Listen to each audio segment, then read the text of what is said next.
They asked Betty White one time, she was getting older in age just before she passed away. And they said, they were just going on a list of things about how great she was. And she goes, yeah, they're going to catch on sooner or later. Where do you go next? Well, Russell Ackoff. Where do you go next? What does Senge have to do with, and Donella Meadows? And you just start like exploring. You don't just stop and say Deming is the be all end all, and I say this clearly in my book. I mean, I really went out of my way. Being in ops is like trying to change the tire when you're doing 80 miles an hour on the highway. Jeff Welch was not a good leader, right? I was the only American at the first DevOps day in Europe. I was in the back of the room, and I sort of joke half-heartedly that people were throwing up like, you can't do that. You'll destroy humankind. 10 deploys to production a day. This is terrible. To me, anytime I hear the word AGI or ASI, I think we're just wasting our time. The history of Nazi Germany and quantum computing, which is fascinating, right? Fascinating how they were the leaders, and they just destroyed an intellectual, almost like the, Atlantis, of quantum was destroyed by the Nazi party.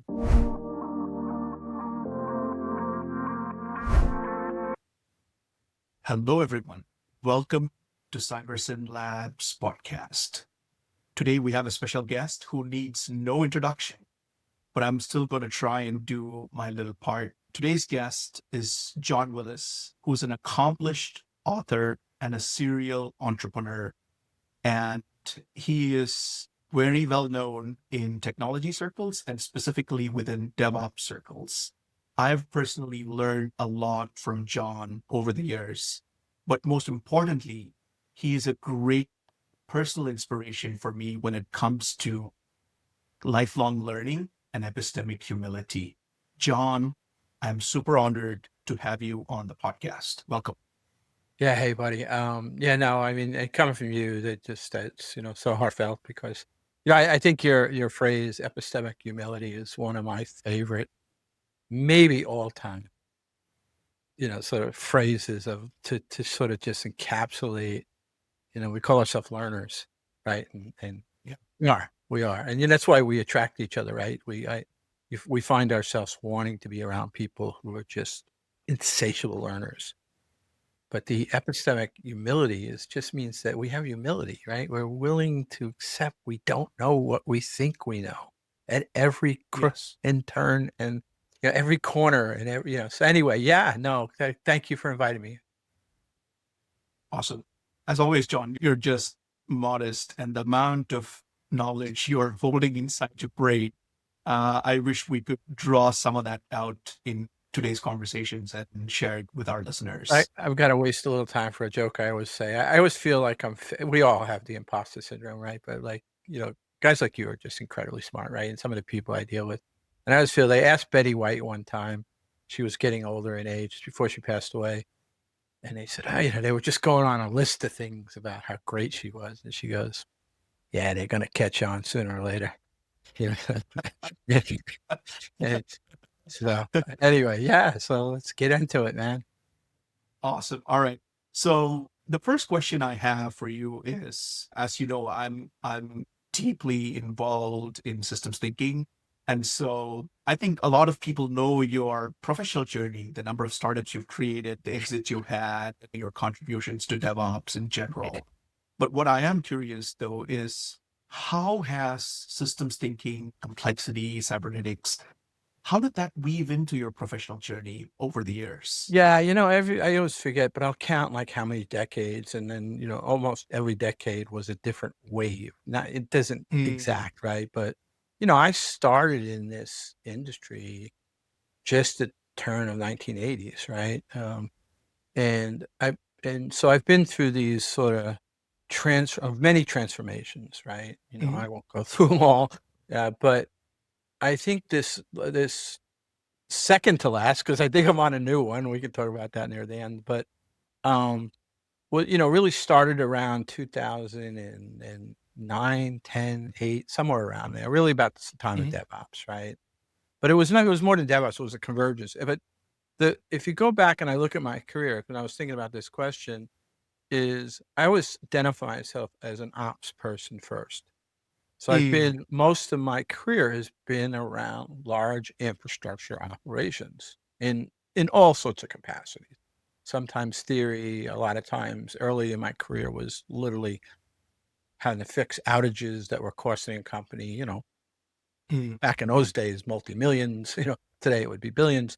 Um, and so I think one of the things, even though I wasn't able to sort of describe it intellectually or theory-based descriptions, when you're dealing with large, complex systems and you're trying to reside, I think Tom Limoncelli says, being in ops is like trying to change the tire when you're doing 80 miles an hour on a highway, Uh, Yes. and it's like that. And you have to sort of take a deep breath. You have to step back. You can't be reactive. I mean, you are, right? But you have to, and I think there was a lot of training in my life so 2008, 9, it was sort of a convergence of knowledge that sort of almost like open up the the fire hydrant Mhm. and just start pouring into me the information, and I think, that it all made sense really quick, Mhm. and, a lot of it could be labeled by DevOps, but it was stuff, like, so my entree to DevOps was I was like the 8th or 9th person hired at Chef, and that Mhm. was infrastructure as code. And for the prior 10 years, I had been doing what I call sort of first generation infrastructure, Mhm. right? Which is go ahead and just blast a bunch of software onto a machine. Right. And then even though at the time I didn't know Mark Burgess really well, who really created that whole genre, Mhm. all the principles that he had created were inherited by, Puppet and Chef, Luke Knies and Adam Jacob.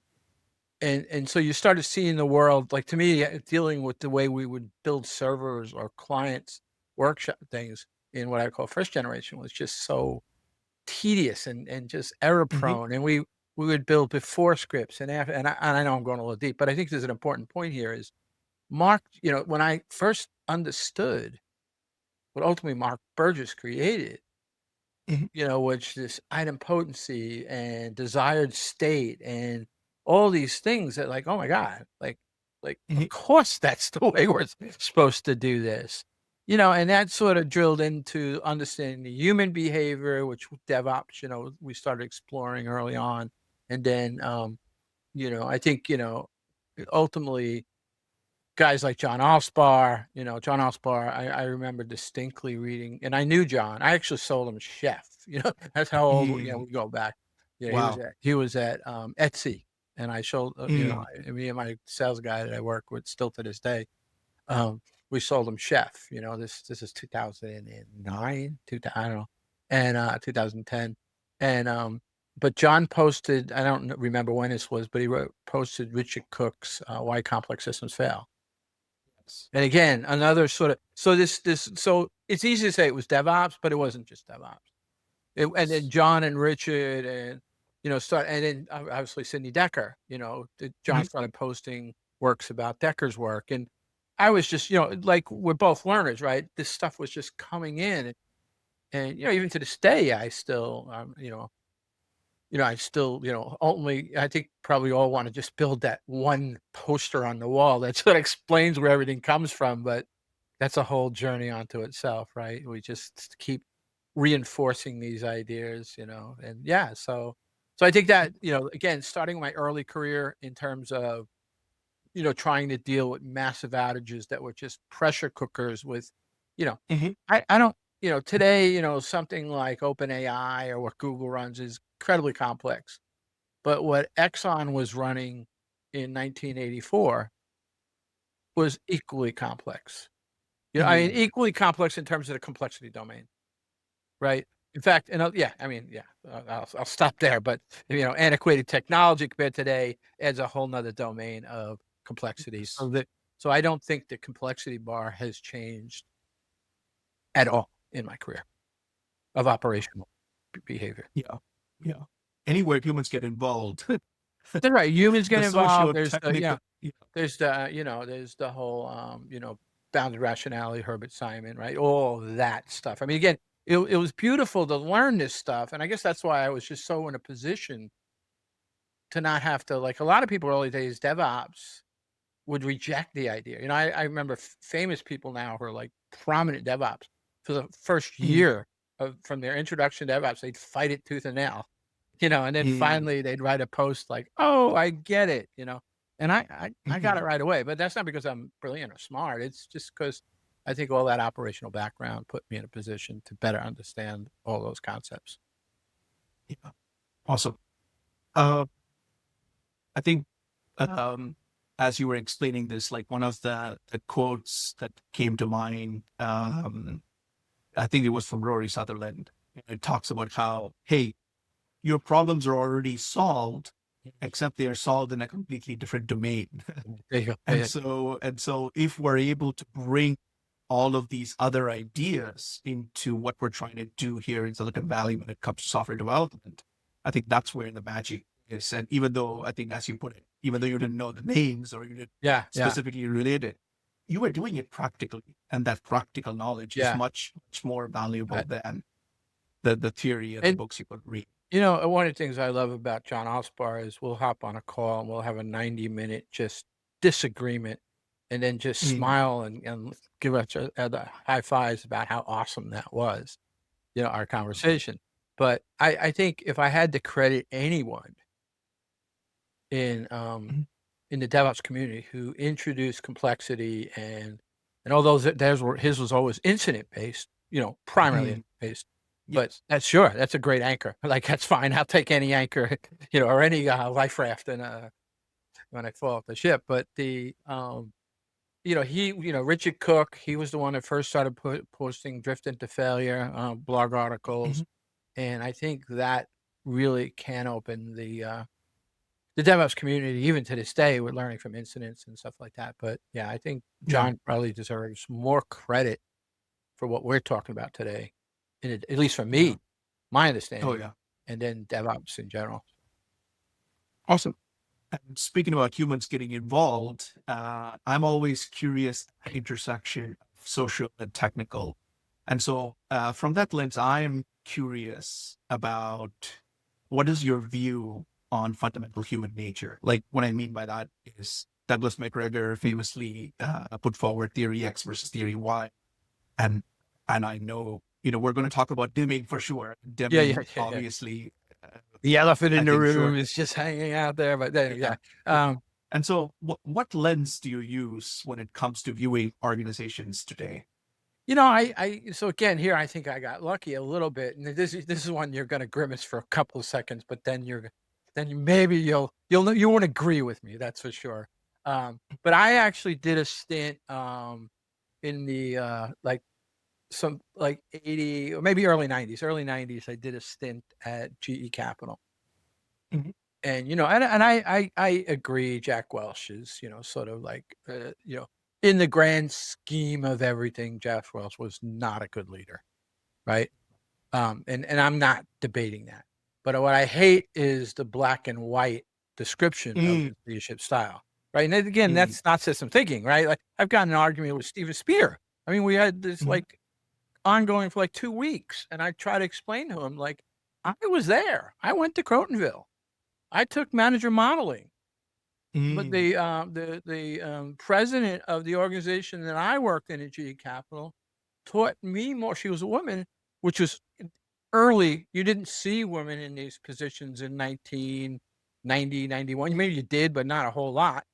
And she taught diversity and this managed modeling, and there was a lot of beauty. I know they took Six Sigma to a bad place and all that stuff, but there were some really good things. And so my point being is that as I look back, I realized there were these things. Again, I would say the GE manager modeling class that they gave at Crotonville was maybe a top 5, even including technical classes I've ever taken. Oh, wow. Yeah. It's somewhere in my garage. I need to find that someday. Yes, but I'm curious to learn more. Yeah, it was, and it was just eye-opening. And so I think, that set me again to better when I started going into more of the theoretical, the sort of the written sort of, more about learning about what is this stuff really.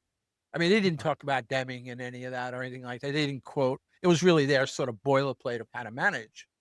Mhm. But it had a lot of principles of, sort of the sort of your theory why, right? Like, in other words, this works, that generally doesn't work. So again, that's another thing that, there was no quotes of McGregor or anything like that in that material.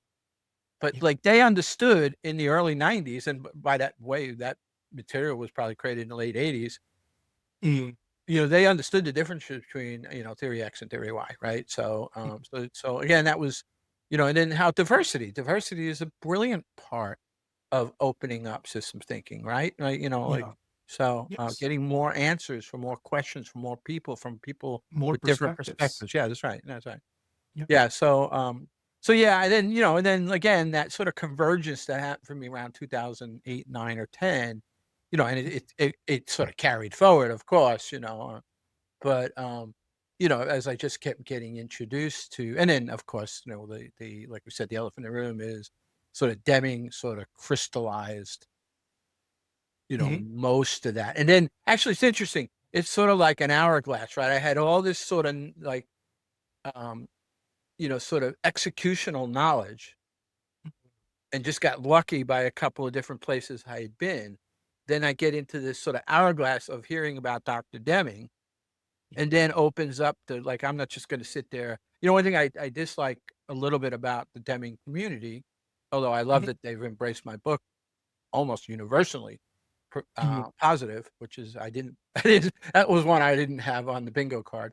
Um, the but I go out and sort of like look for, like, okay, where do you go next? Well, Russell Ackoff, where do you go next? What does Mhm. Senge have to do with, and Donella Meadows, and you just start like exploring. You don't just stop and say Deming is the be all end all, and I say this clearly in my book. I mean, I really went out of my way, even though, you can call me a sycophant for Deming, but I try really hard not to be, because there's Mhm. just, I mean, my whole book, as you know, is called Deming's Journey to Profound Knowledge.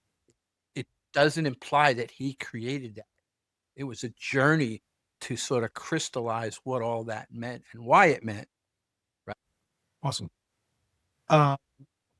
When I talk to someone here in the Valley and I ask them, hey, what are your favorite books? Ah, I would be surprised at all when someone says it's the DevOps Handbook or the Phoenix Project or any of those works that you were involved with, John. Now I'm curious, what are some of the books or talks or papers that profoundly influenced you?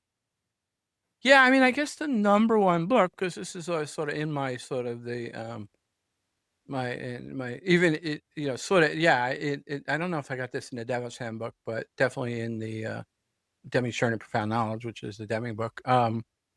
Is I've told the story over and over, but it's a fun story. Mhm. We were starting DevOps. DevOps was like a wave, right? Like, we were like, just like, okay, this is so cool. Like, I mean, I was the only American at the first DevOps day in Europe, Mhm. right? Mhm. And Patrick was running it through some sort of accident or something. I got connected with him. He said, "Come on over." I was working for Mhm. Canonical. I was building out the first private cloud with Canonical. And I worked for Simon Wadley, so again, I Mhm. got a like, like, sort of really good, lucky career path, like I get to work for Simon Wardley when we were first introducing clouds on the Wow. first private cloud, right? And so I told Simon, I said, I need to go to this thing. Like, I need to Mhm. be at this event. And, Patrick said, well, tell you what, if get Canonical to pay for your expenses, will give them a sponsorship logo, right? And so I went, Mhm. and so in DevOps, we were literally, and we thought everything was new, right? It was, oh my God, look at Mhm. that shiny thing, look at this. And I think we did our homework, Mhm. we realized there was, sort of, it was like we weren't we were, this stuff had all been there, right? It just wouldn't crystallize, especially not in technology. Yeah. And so going back to the book, we run the first DevOps day in Mountain View at LinkedIn, and Mhm. I'm on a panel, and I knew who Gene Kim was. I had read his Visible Ops book. In fact, I might even had a copy on it in my backpack, but I was on a panel with him, and this is what an idiot I am. I didn't even know it was Gene Kim. Mhm. And so we're on the panel, and Patrick says something, and Gene says, oh, Patrick makes sort of a joke, which Patrick would never make, sort of a malicious joke. It was sort of tongue in cheek that I was oldest guy on the panel, and Gene said, he didn't look that old to me. I'm like, hey, thanks, guy. And I get off the panel, and my friend Damon Edwards asked me, he says, you know who that was, right? I'm like, I don't know, panel guy number 4, I guess. I don't know. He goes, no, that was Gene Kim. I'm like, holy crap. I go looking for him. He's gone. So we meet at South by Southwest. And he tells me that he's working on a book that he didn't know if it should be positioned. It's the Phoenix Project, right? It wasn't called that. It had like 4 names before it came to Phoenix Project. But he said he's been working on this book at that time, maybe 5 years, 6 years. And I'm like, oh, I can you give me a copy? And it's probably one of the greatest gifts that Gene gave me. And Gene has given me a lot of great career gifts. He said, I really want you to read this book by a guy named Elliot Goldratt, The Goal. And there was other, like Ben Rockwood had introduced me to Goldratt, Theory of Constraints. And, oh, I know, it was Ben Rockwood. Yeah, I'm mixing up my history. Anyway, long story short, it was The Goal. And I just, like talking about being ready. This is before I really even understood Deming. I didn't even know what Deming was, even though he'd been around me my whole career. I just didn't know it was him. And I read that, and then I read about 2 or 3 more books, and I called Gene. I'm like, can you introduce him to me? He's like, yeah, he's passed, John. And then, yeah, so it was The Goal that, and then Beyond the Goal, like, that audio book is, I tell people in general, if you read, if I recommend directly to you, be careful, not everybody ever listens to the podcast, and you buy that book and you don't like it, I'll pay for your book, so, but I've got to know you first, that you're the kind of person.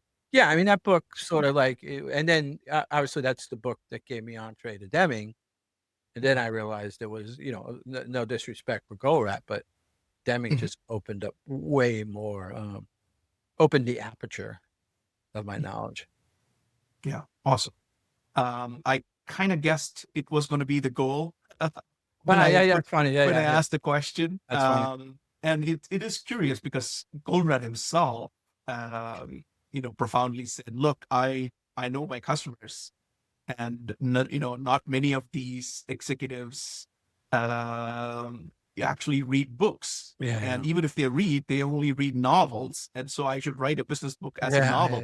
I think that is a very profound way. And I think that approach actually clicked. He actually reached way more people than he would have if he had written a boring business book. And that's why the Phoenix Project was so successful, right? It was a purposeful, modern day rewrite. Me and Gene did an audio only book called Beyond the Phoenix Project. And it was based on the idea. I went to Gene, I said, I think Goldratt was 20 years after he wrote The Goal. He did, Beyond the Goal. Right. And that's soup for the soul. I mean, that book is just, I try to listen to it once a year. It's so good. Right. And I said, Gene, we should really try to do something like that with the Phoenix Project. Right. And in that book, Gene explains, and that's where I really dug into Deming the first time. So I did a whole chapter on Deming in there. And I would not listen to that right now because I'm sure there's so many inaccuracies. But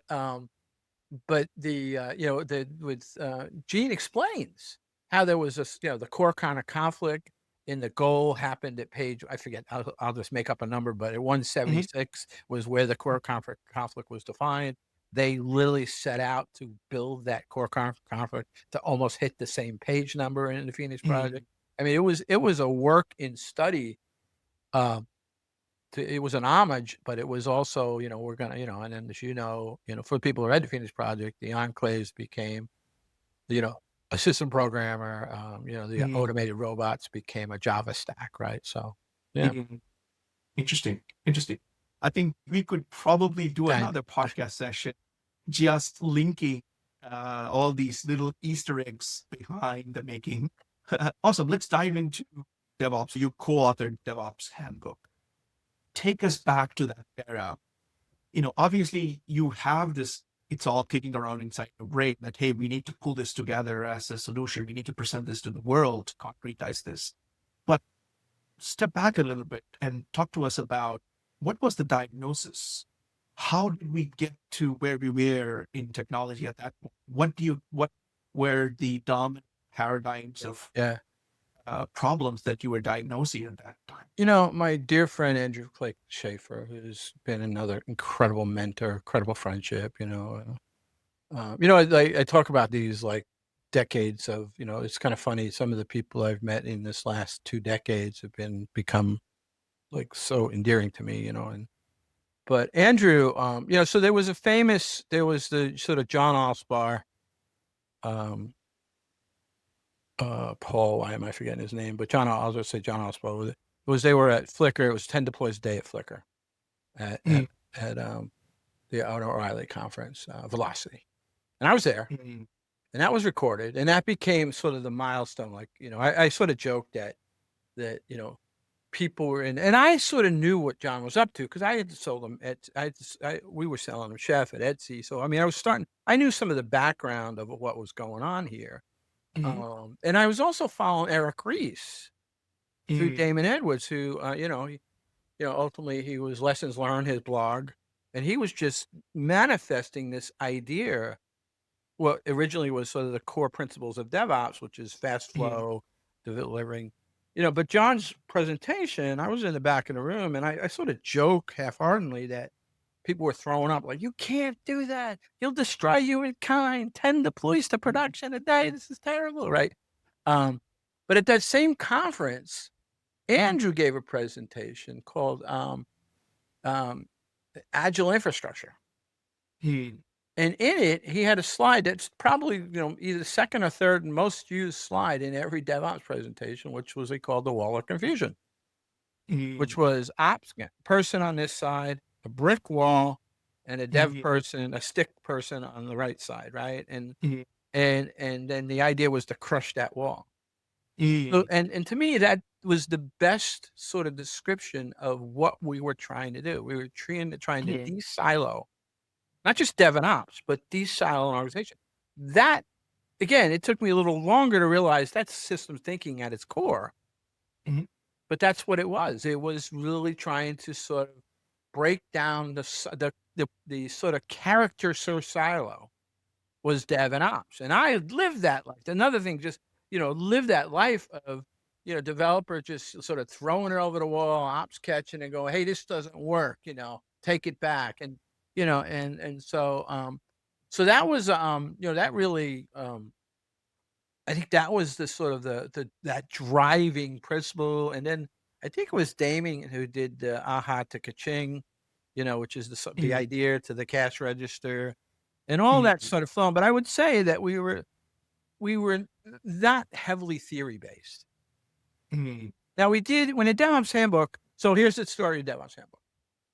We started working on it. It was me, Patrick, and Gene, and then Jez came in a little later, but not Jez was an incredible part of that book because actually the first version of that book, we gave it to like 100 people, and they told us it was terrible.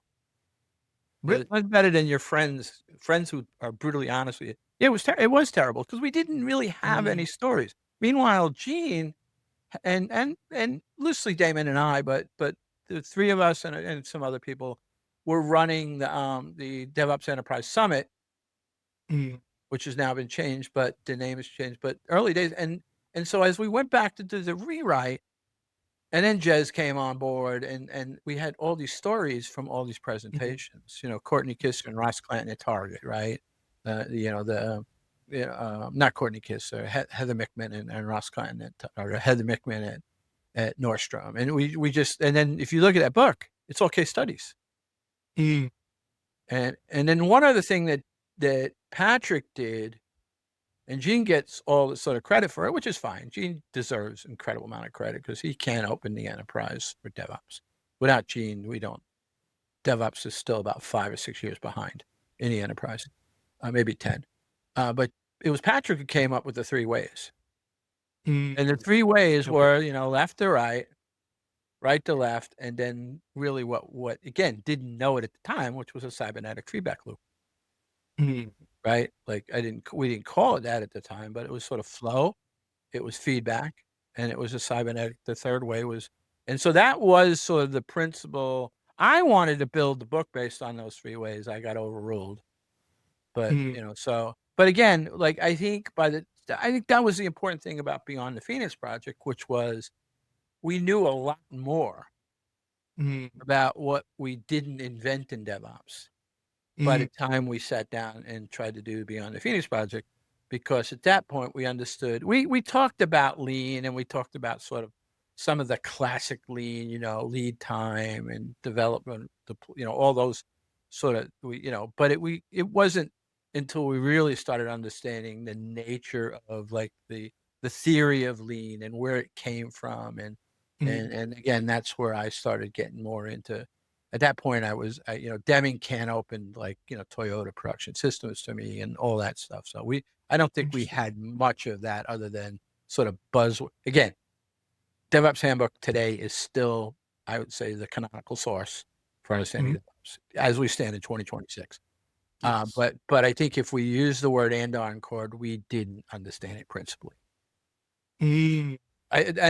Again, I could be challenged on that by one of the other authors, but by the way, DevOps Handbook, the original DevOps Handbook, is part of the lawsuit with Anthropic.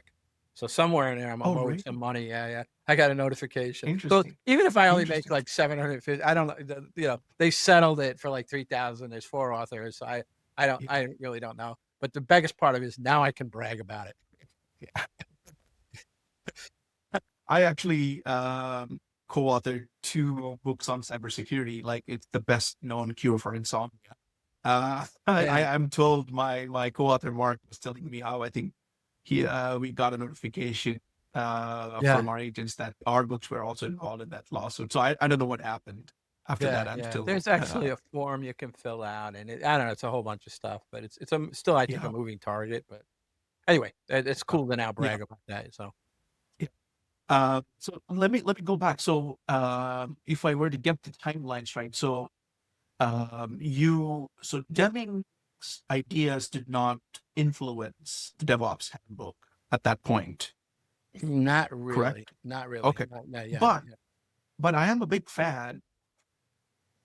Like, the first principle that under you talked about the 3 ways and the 3 principles. The first principle to underpin DevOps is system thinking, and I'm glad that decision was made. Can you maybe take us back behind the screens, the conversations that happened, because, like, why we should do this? Well, it was clear that, so again, we were really, like, I said we were on a wave, right? And I think, again, I think, Gene and I were in the same spot intellectually on what it all meant after the book came out, which then, why it was not that hard of a sell to do the Beyond the Phoenix project. Mm, Um, the but the I think if you think about the way we were thinking about the 3 ways, which was really based on the continuous delivery structure. ah, I So see. so again, I think that narrowed our scope of being able to fully understand. So when we talked about first way, Yeah.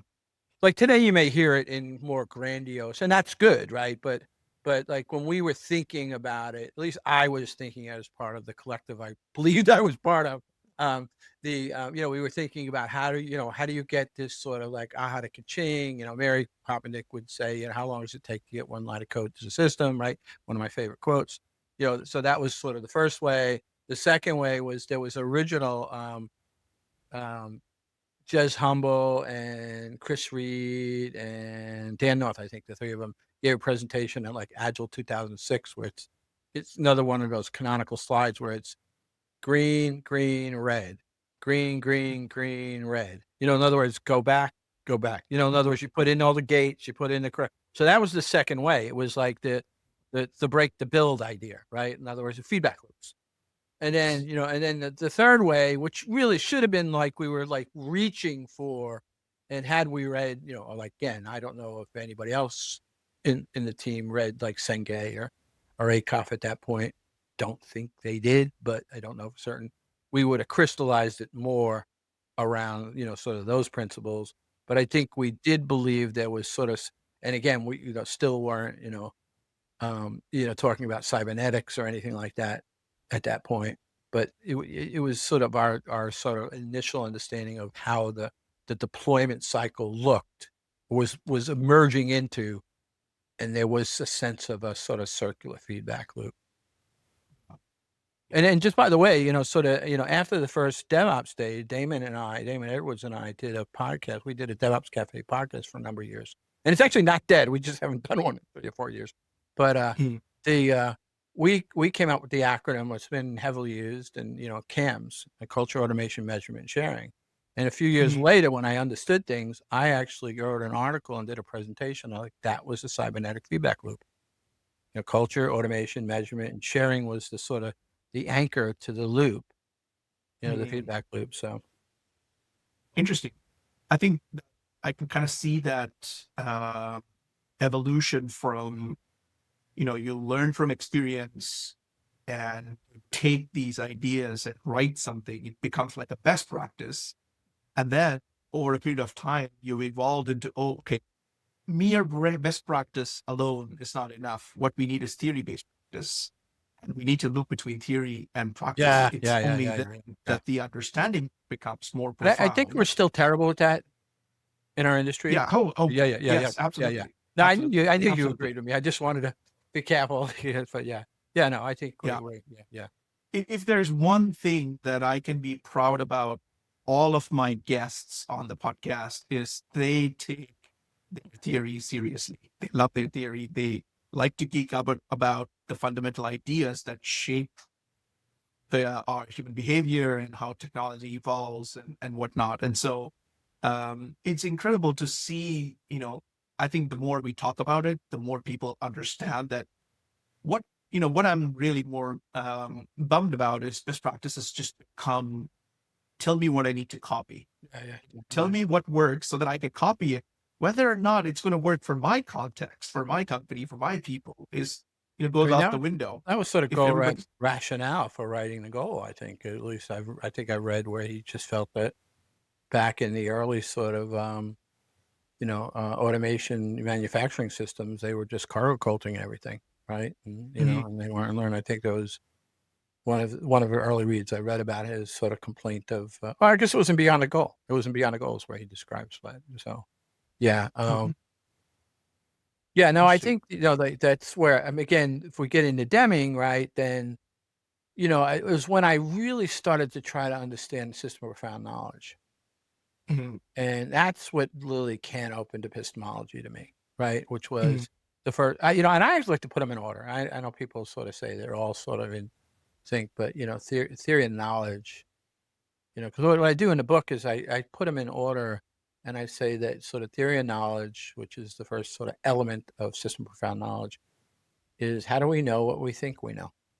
Yes. It's a fundamental question. How do you, let's not be so, that's why I love your epistemic humility, right? Like we can wake up every morning, everything we tackle, and I don't know what you think about Mike Rother's Toyota Kata, and I definitely could come up with some reasons why I kind of dislike it now and loved it the first time I read it.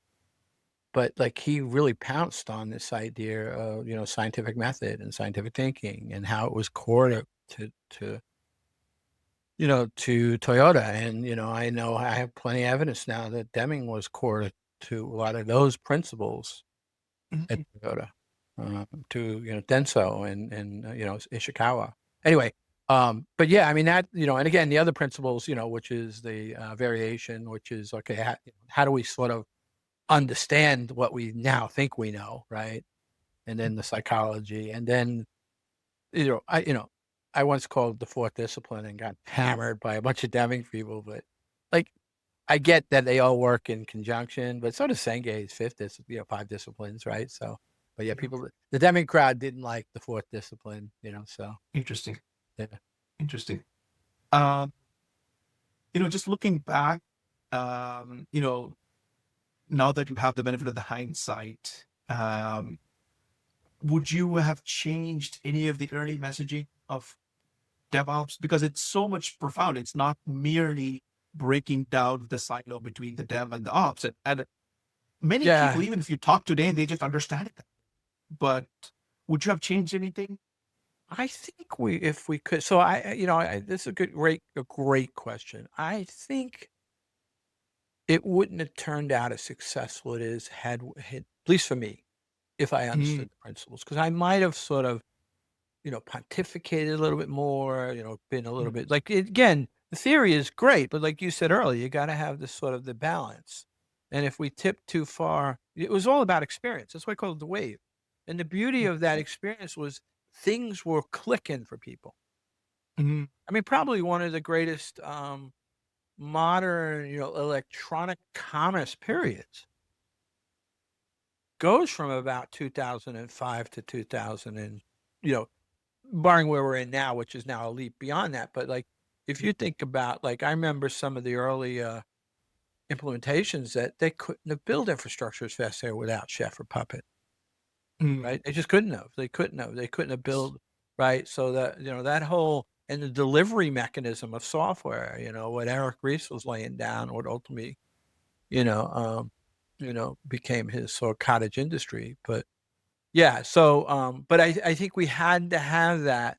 And by the way, Eric Ries mentioned, and there's a version out there, unless I sort of dream this, I haven't been able to find it, but there's a version where he does homage to Deming in one of his Oh, early, interesting. I did not know that. yeah, no, I have not been able, I know for a fact, I read it was sort of one of Deming's anniversaries, and but I still can find it, but, that's why I don't sort of talk about it too much, but yeah, so the answer is, I think we would have, like, probably not been as successful had we rotated on the theory early on. And then the only regret then is I wish we would have done a better job documenting all the conversations and all the, Mm. if I had to do that over, I would have basically built a beautiful catalog of there are open spaces presentation. There was an open spaces presentation we did with me and John were in there, and it was John Alspar.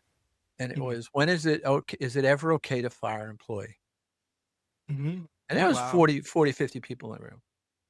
Wow. So, so on the first go around, it's like everybody, we're all pretty hip, right? So, no, okay, we're done. Like 3 minutes into it, 5 minutes into it.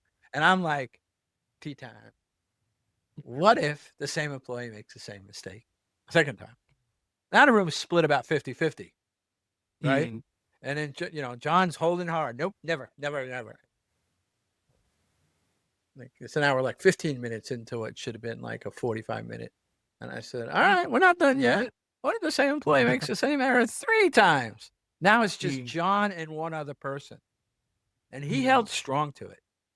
And it wasn't until like later that day we ran into each other and like, don't like agreeing to, I've learned over the years, I actually do like agreeing to disagree with him. But back then I was like, John, you're like a mentor to me. This is bugging me. And he went through his explanation, and it was pure system thinking. That if you looked at the situation as the system, it was the system that was failing. So it didn't matter how many times. I mean, there's fiduciary duties and there's sort of negligence, but yeah. But there were so many sessions like that. It was sessions about burnout and how it, and none of those were recorded. Some of the most amazing sessions, technology, human behavior, culture, that just never got documented. So I think we'd be a smarter community right now if that stuff was cataloged. Yeah. Yeah. Awesome. Let's fast forward to today, in the age of LLMs and AI, and talk about your recent book, Rebels of Reason. So, what was the motivation behind that book? Yeah. Yeah. So what happened was, after I finished the Deming book, I think that was my transition to what I'm sort of calling technology specific history, right? Like Mm. and the way I described my Deming's Journey to Profound Knowledge, which was, how would Michael Lewis write a book about Dr. Deming, Mm. right? And I was going into it, that was the thing. And It was I hardcore found, research. well, I'm sure you spent hours and crazy amount of days, research, years. Yes. and Derek Lewis, who now is my sort of, we're co-author business partners, but back then we were just working together. I was paying him as a consultant and advisor. He did a Mm. ton of research and we just dug into it. But the thing I loved about was not only trying to explain complex technology to people and how the impact And the idea was that, my target reader was Ben Rockwood, who's previously, in information technology, is probably the most aware operations Mm, research person, mm. has read every book. And then my mother-in-law. So I wanted to write a book that we're like both can enjoy it their own way, right? Awesome. And Yeah. and I think that's what Michael Lewis does very well, right? Yeah. And so, but what you find is when someday, if I ever get, I doubt I will, but ever get to talk to Michael Lewis, because I wonder if this was experience. What I found in writing that book was the human stories. So your goal is to try to educate people with a story about things that impact their life, but explain it so like the experts don't get bored and the people who, like, both parties don't get bored. But what you find is all these musing human stories, which makes sense, where humans are like incredibly interesting. Go to New York City and just hang out in an open bar with a open window Mhm. and just watch the street. It's amazing. And then when I was like, okay, I'm hooked on this. This is people say they'll never write a book. They write a book and they'll never write a book again. I won't stop writing books. Um, and then so I ran into a friend at re:Event who he was a quant, right? And I knew him. We were just hanging out. He was going on about how he uses PyTorch, and he's a financial guy, but like really brilliant young man, and made a lot of money off quantitative analysis, trading. And he's just Mhm. going on and on about PyTorch and PyTorch and PyTorch. Like it was so critical to his, success in his algorithms. And I thought, I should learn a little bit more about PyTorch, right? And Mhm. I played with it a little bit. I did a little TensorFlow, and I felt like TensorFlow was just not fun.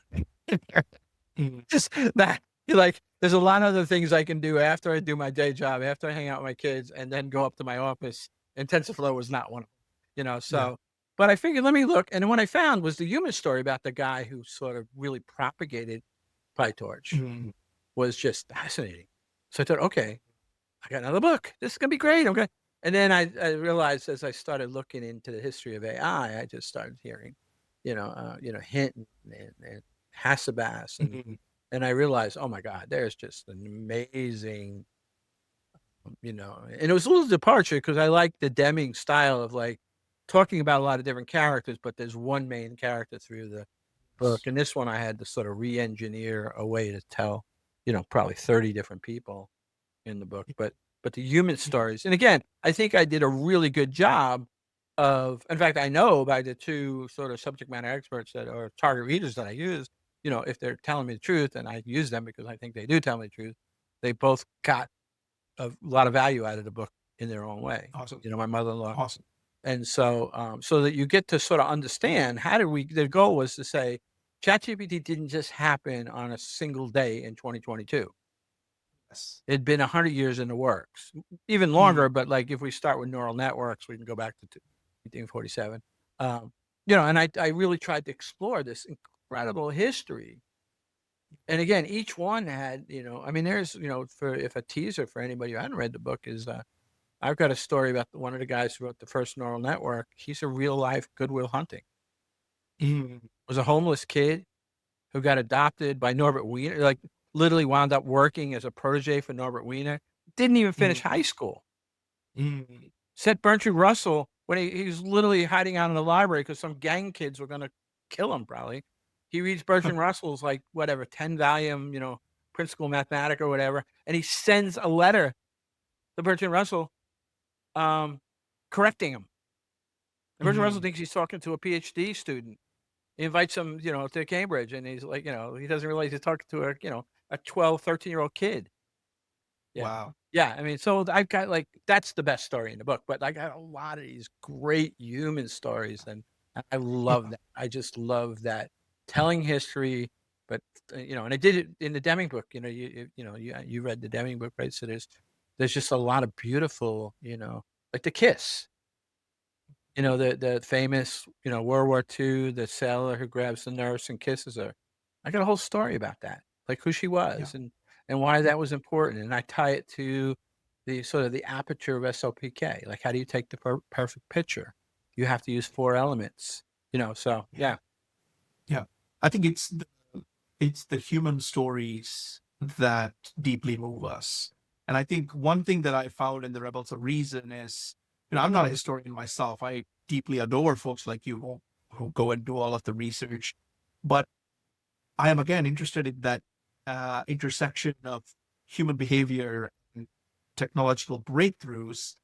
And we've seen, I think, I forget who one of your podcast guests was. He talks about what's the word that he Oh, uses, that oh luminescence or yeah, Dr. Wood, Dr. and Wood, yeah, Dr. Wood, yeah, yes. he's And another. so there've been a couple of, Yeah. what we've gone through in the past, and are we there now? So maybe I'm curious to hear more about that. Yeah, no, I think, well, so that's another interesting, and and again, so what happened is Dr. Wood, who's just brilliant. I mean, he is the pinnacle of what John Osborne and Dr. Cook. Dr. Cook told me that Dr. Woods was the smartest man he's ever met, and he said, "I don't even understand halfway." So when Dr. Cook says to you he doesn't understand half what Mm, this guy talks about, like mm, that's wicked smart. Um, mm, and I had always wanted to get on his radar, but I didn't feel like he was. Again, there's certain people that like I told my young son, like, if somebody doesn't think you're worth talking to, and then like, get them off your radar, you know what I mean? And mm, focus on the people who are really smart, who do think you're worth talking to, I put him in that category. Well, I was mm, talking to John Osbar, and I just done, because Herbert Simon was a big section of system thinking in my Deming book, right? mm, Bounded rationality. Well, it mm, turns out Herbert Simon, I should have known this, I didn't, was a big part of the history of AI, right? Big part, right? Like, he was at the Dartmouth summit, right? Like, and they poo-pooed his idea, but like, well, anyway, I told John, I said, hey, by the way, I'm working on a book about AI. He's like, of course you are. Like, I'm a cliche. I get it, right? Um, but I told him about Hermit Simon, and he said, oh, Dr. Woods is going to want to talk to you. He's going to talk to you. mm, And so we started having these 90-minute sessions, and it all came down. We've talked about this, and again, mm, I wrote an epilogue. We can get to that, and you're the one that sort of. So here's the thing: I had these 90-minute sessions. At the same time, I was reading a book by a guy named Eric Lawson, who wrote The Myth of AI. And both mm, Dr. Woods and Eric Lawson's anti-AGI, even though they don't say those two words, mm, was basically abductive reasoning.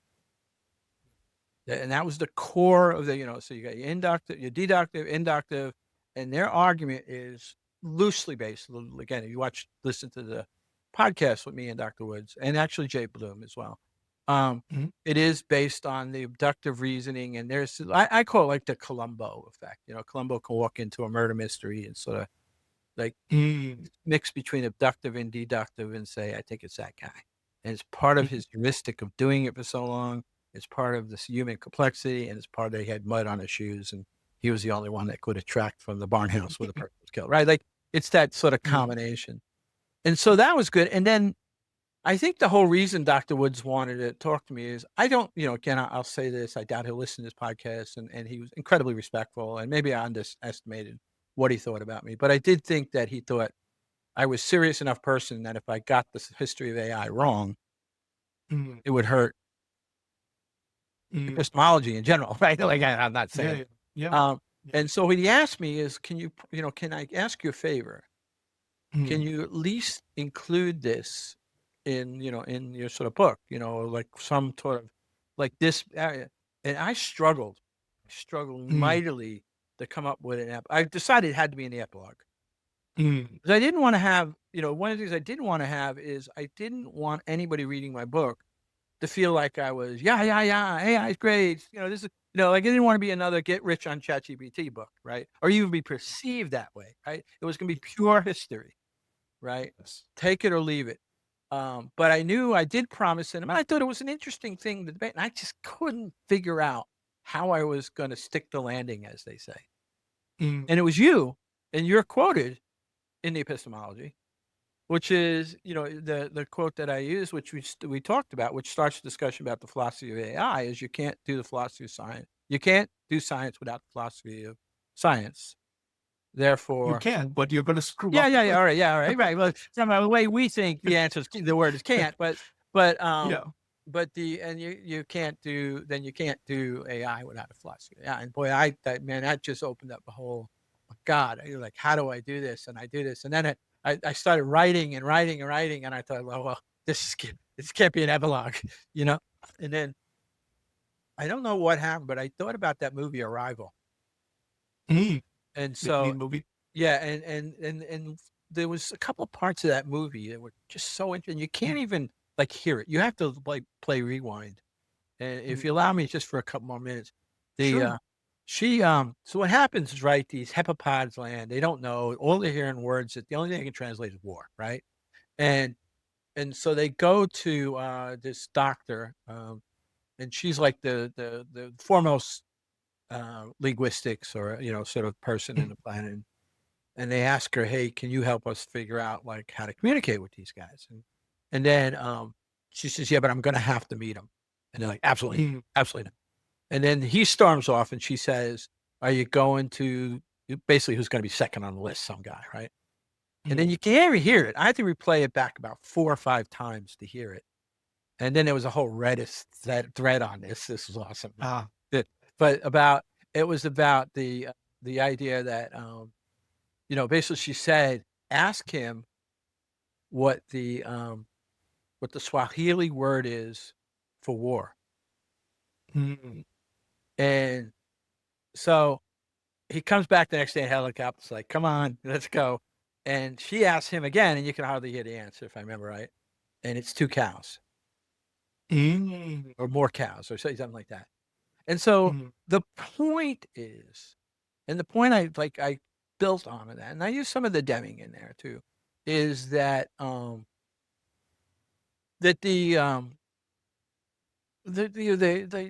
artificial intelligence, AI, right, is a form of intelligence. It is a form of intelligence. So, I mean, again, I don't think any human has described intelligence enough to be able to convince me what is or isn't intelligence.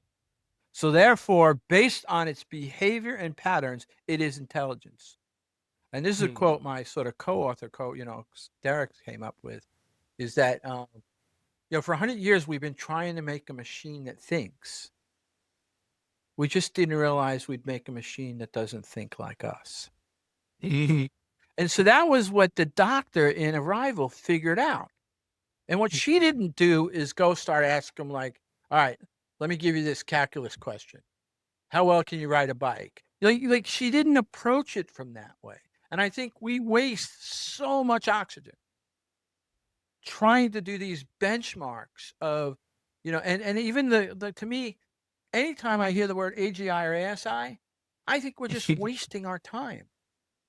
Let's just accept that this is this is a form of intelligence. It's just not human intelligence.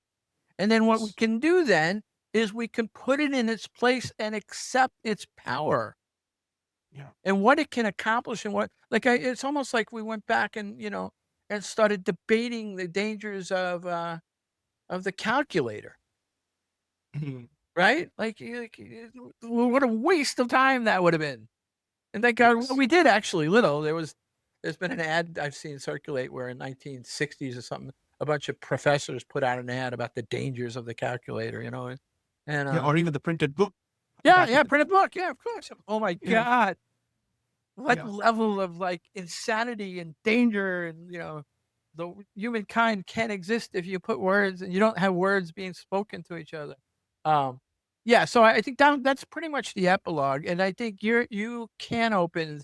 I was struggling mightily to sort of honor Dr. Woods's quest. And I couldn't, the objective reasoning was just going to take way much longer. But I felt that the real hook was that, that like, let's accept that it's a form of intelligence. And then let's take an example from this fictional story of how she went and she used theory of knowledge. She used Deming principles to figure out how to communicate instead of like benchmarking her communication, which is what we do now with AGI, right? Yeah. She didn't ask you, well, oh, you can't ride a bicycle. It's like, so that was how I sort of ended. That's an awesome response, John. Like, actually, I think Jay Bloom did a really good job of explaining different Have types you of ever reasoning, talked to whatnot. Jabe? Have you ever had? Not yet. I You need definitely to. want to reach out. He's wicked smart, and he's really good. Some people who are you're really good at this too. People who are really smart have a hard time calibrating the level that they're talking with. Mhm. You know what I mean? And Jabe is just brilliant. But Decker is very good at this too. You know, they can sort of calibrate to the level.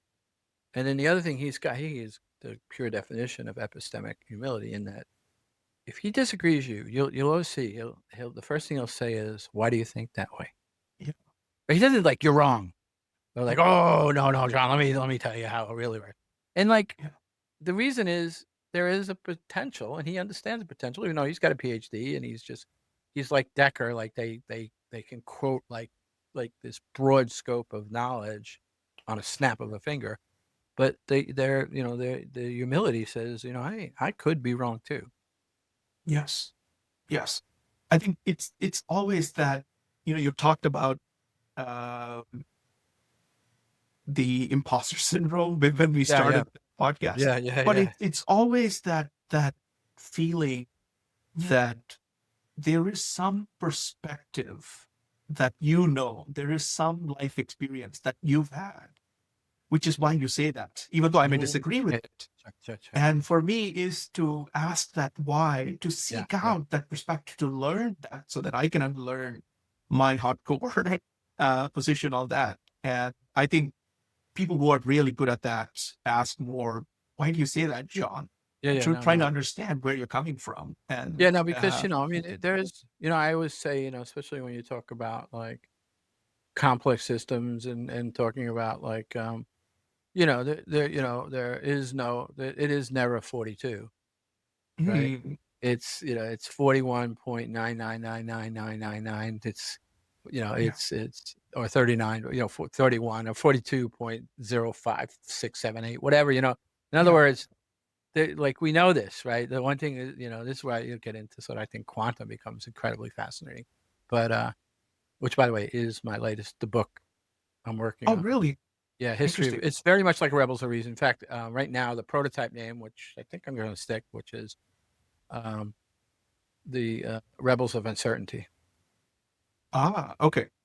I'm deeply interested in that topic because as you can imagine, I reject mainstream Copenhagen interpretation, and I have more of a Deutschian view, which is the multiverse view, and we could tie this back to the philosophy of science conversation as well. And I think why the mainstream has completely gotten this wrong, because I think what they think is the objective of science is as long as it can make predictions, accurate predictions, which quantum does. It's not about predicting the future. It's about coming up with good explanations. But here's the thing, And right? So it again, I guess this is the divergence. Divergence is, I really want to write a book about the history. I don't know if I said this right, but history of quantum computing, not quantum mechanics. Oh yeah, then So you should. that's why the Copenhagen, and like the biggest problem with this right one is I could get up to speed on AI pretty quick. Yeah. I'm finding there are so many dragons in trying to be able to narrow in on, and I think you just helped me again, which is as I just keep exploring the subject of quantum mechanics, there's all the theories and but when we talk about quantum computing, I think if I'm following this thread right, it is the Copenhagen, which is the sort of like shut up and calculate, right? Which is, sort of like it works. Like, what? Yes. We can go through all the reasons of why, particle wave duality. The But the one thing collapse I of love the about wave function.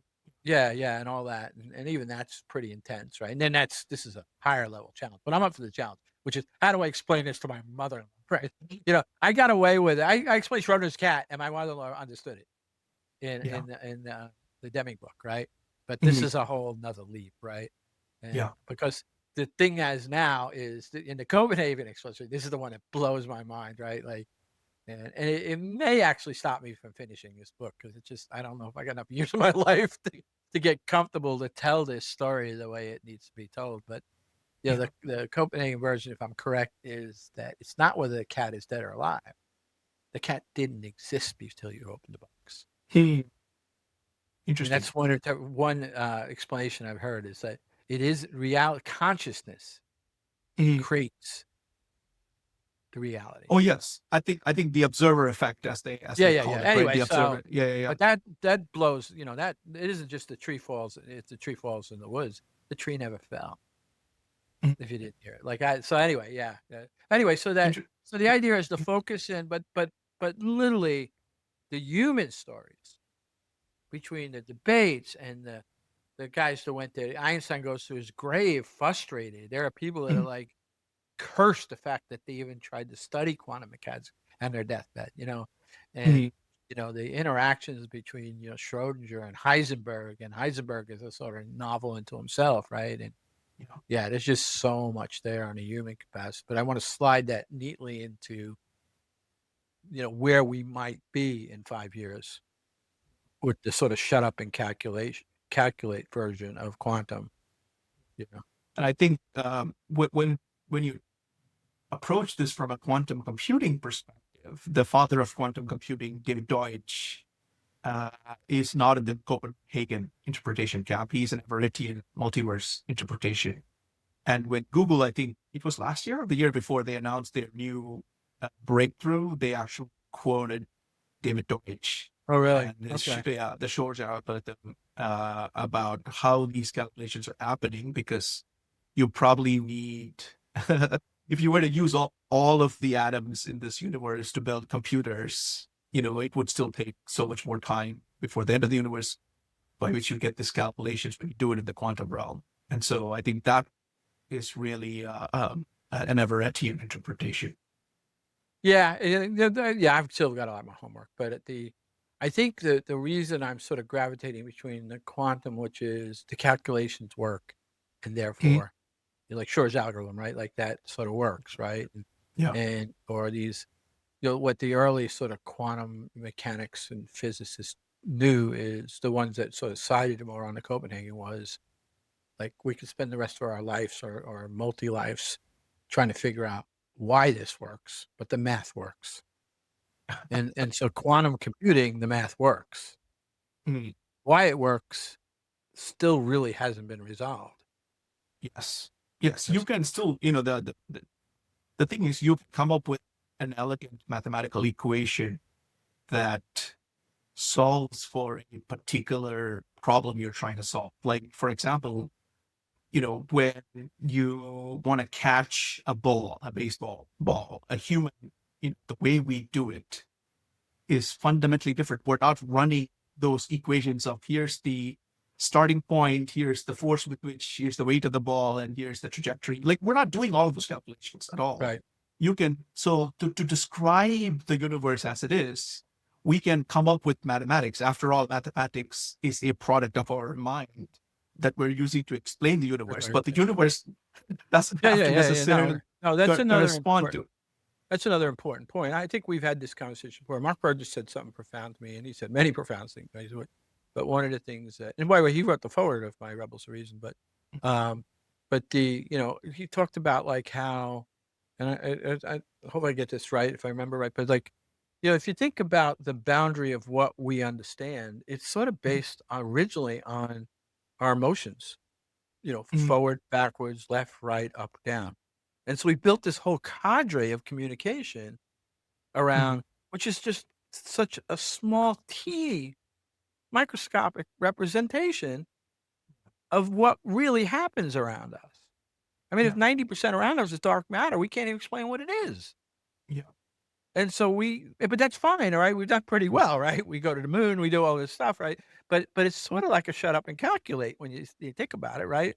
Like, do we really, like the math work that got us to the moon, right? The math works to build, these quantum computers are now trying to figure out like these incredibly hard traveling salesman problems, right? And they may actually work at scale at some point, at least what all the experts are saying is 5 years, but who knows? Maybe 10, maybe Mhm. 20. Um, that math works.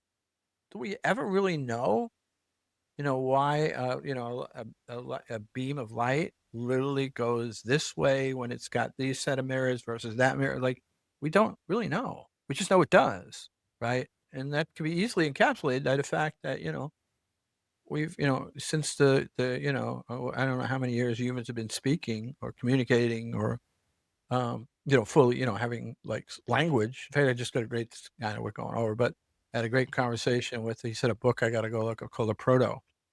And it talks about the original, they've tracked back, even though it wasn't written, that there's a proto language that literally like spread out from, and it might have been like the Ukraine area. Again, I hadn't read the book, but which became Latin, became Germanic, which became, sort of all this sort of Asia-based languages, right? So like we're sort of very, we're babies in the grand scheme of being able to explain what's around us.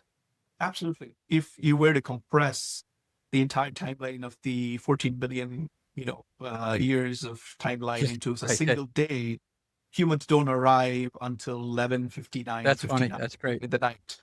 Like we're just brand new here. Awesome, John. I think we've covered a lot of ground, and I think we overshot the time that we allocated. But at least we didn't do 2 hours like the Complexity Land, right? The more the merrier as far as I'm concerned, because I thoroughly enjoy the conversations. Is there any other question that I should have asked but didn't?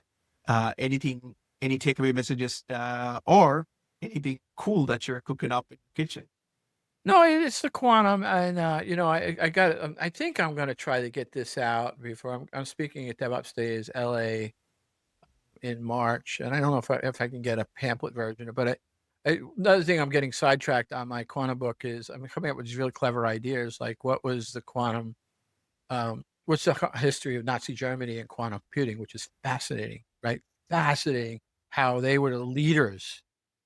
And they even call, they just destroyed an intellectual, almost like the, Atlantis, of quantum was destroyed by the Nazi party. But then I fell into another one, which is Sheldon Cooper's Guide to Quantum Physics. So I'm a little derailed, but like I'm taking all the episodes where he talks about describing the episode and then explaining what the principles are behind it. So that's got me a little bit sidetracked. So. Okay. Have you read The Fabric of Reality? No. No. You'll like it. Okay. He's the author of quantum computing. So he wrote 2 books, Beginning of Infinity, I think, which we discussed a long while ago. Yeah. And then The Fabric of Reality. And so that'll kind of give you a good glimpse into the whole Everettian interpretation that he used to come up with his idea for the first quantum computer, and the algorithms he wrote up, how he became the father of quantum in the first place. Very cool. Yeah. Awesome. No, it's good stuff. All right. And like it's always a blast hanging out with you. Whether it's podcasts or just what most people don't know for this podcast. I said before we started, we probably should have if we were recording all the conversations we had over the last 2 or 3 years, those would be just amazing podcasts onto themselves, right? So I've said this many times. I think it's, I thoroughly enjoy having conversations with you because you make me think. You really, you put me at the best of my game of what my game could be. So, John, the feeling is mutual, and I learn a lot every time I chat with you, and you trigger some conversations that end up in a lot of profound learnings for me. So, John, once again, thank you so much for being so generous with your time and sharing your insights and journey for this podcast. Thank you. You're welcome, my friend.